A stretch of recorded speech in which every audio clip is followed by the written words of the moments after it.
maita basa mubato wechigaro.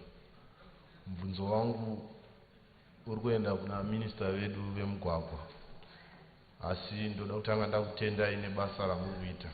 Tiri kuona mugwagwa unadzurwa. Mubvunzo wangu ndewekuti komumwe mugwagwa tinoona yatanga kugadzirwa zvakanaka yotosvika pekuti yakuda kupera wozongosiiwa, wozoona mvura yakunaya wobva waparara, zvinozokonzeresa kuti utangidzwe futi kugadzirwa. Chii chinenge chichimbonyanya kunetsa maita basa?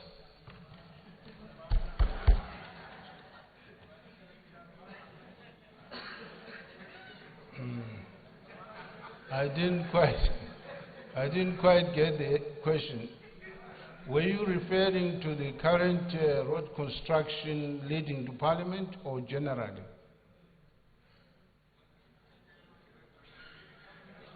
Or generally?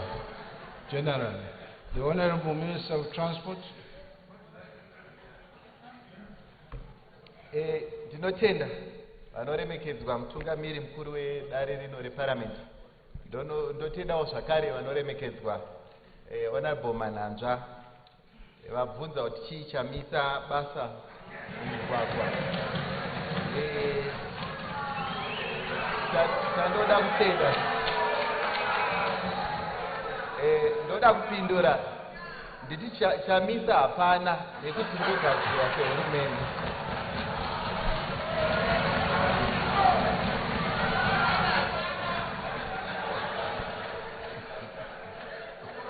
Vanoremekedzwa mutungamiri mukuru wedare rino, ndinoda kutenda zvikuru kuti vanoremekedzwa vagamuchira bandiko rekuvandudzwa kwemigwagwa ratiri kuita munyika ino yeZimbabwe.